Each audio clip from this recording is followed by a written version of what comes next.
What's going on, guys? This is Sam, and I know we've been talking a lot about iOS 12 lately, but there's been a surprising amount of information about iOS 13 already, courtesy of Mark Gurman and Bloomberg. A few months back, Bloomberg reported that a lot of features that were initially intended to be a part of iOS 12, like a redesigned home screen, we'll talk a lot about that in just a little bit, were delayed until iOS 13 because Apple's engineering teams were having a hard time keeping up even with the new features in iOS 11. With iOS 11, that was abundantly clear because not only did some features announced at WWDC not come into iOS 11 right away, there are some features that were announced almost a year ago now in June of 2017, like Messages in iCloud and AirPlay 2, that are still not in a public release version of iOS 11 yet. So with iOS 12, Apple apparently decided that rather than pushing out something in June that's probably not ready yet or that definitely won't be perfect by the time it launches for everyone later in 2018, we're just going to push it all back until 2019 with iOS 13. As always, links to where I get all this information will be posted down below. Once again, shout out to Mark Gurman for always having the scoop on what Apple's doing on the software and hardware side of things. So iOS 13 is codenamed Yukon. These names really never have any direct relevance to what features we can expect to see or how the software is actually going to look. It's usually just a code name, and iOS 13 is Yukon. So let's jump right into some iOS 13 features. A big theme for iOS 13 that we're expecting to see as of right now is a large focus on the iPad. Apple goes on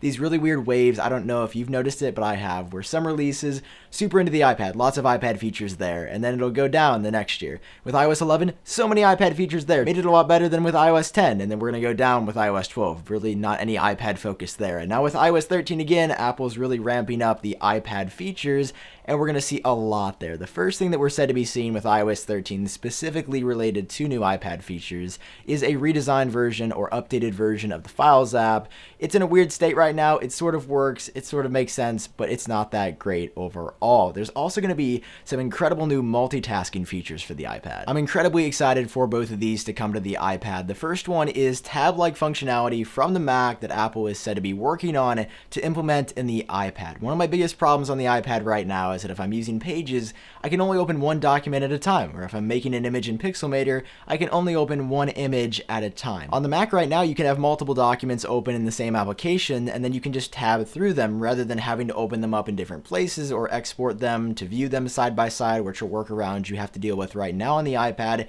would solve so many issues. If you had tabs on the iPad, you could have 15 documents in Pages open, 15 tabs in Safari open, and be able to switch between them very easily and very quickly. And I think that would seriously improve productivity. The second big multitasking feature that Apple's working on for iOS 13 is being able to use the same app side by side. So if you don't want all your tabs on one half of the screen, you could have two Pages documents open side by side, or two Pixelmator documents open side by side, or two documents from whatever application you want to look at, or images or videos open side by side. This is another feature that just makes sense to me. I wish it was there now. I feel like this wouldn't be that incredibly hard to implement, and I'm definitely disappointed that I have to wait until minimally June of 2019 to get this functionality on my iPad, but it is coming, and it is good news that Apple is working on some more power user features for the iPad in the future. This next one gets incredibly specific. In iOS 13, there is said to be a new toggle present inside of the Mail app that allows you to mute notifications from certain email threads. And while that one is very clear and vivid, we're also then hearing that there are going to be new Apple Pencil features coming to iOS 13. It amazes me how one can be incredibly clear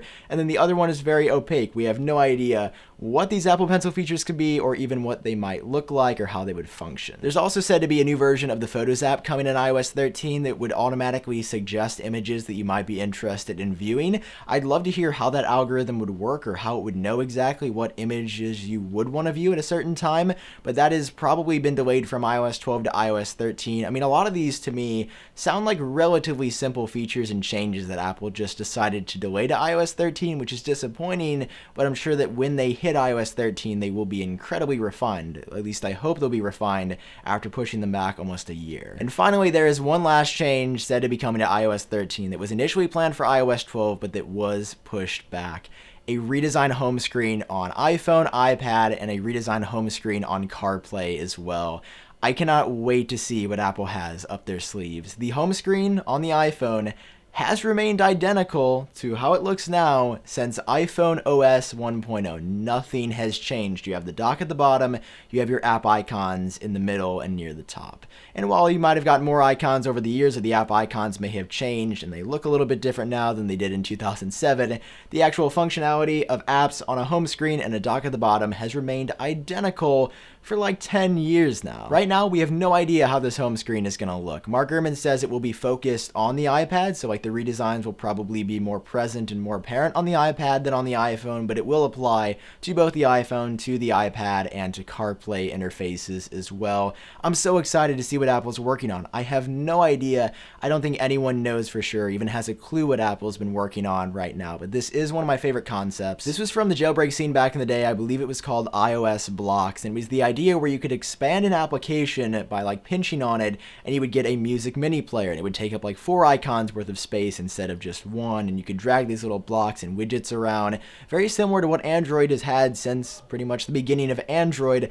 I don't know how well that would work or how well it would translate to iOS, but nonetheless, I'd love to hear your thoughts on this down below. Do you want to see something like iOS blocks? Do you think it would work really well on iOS, or do you want to see something entirely and completely new and different? I still can't wait to make videos about iOS 12, but hearing about all these new features coming to iOS 13 makes me look even more forward to iOS 13 than I'm looking forward to iOS 12 right now. If you enjoyed watching this video, it does help me out if you take 1 second to drop a like, and of course hit subscribe if you want to see more videos like this in the future. If you'd like to help support the channel, you can head over to shop.iupdateos.com. For now, I've been Sam. Hope all of you are doing great, and I'll talk to you in my next video.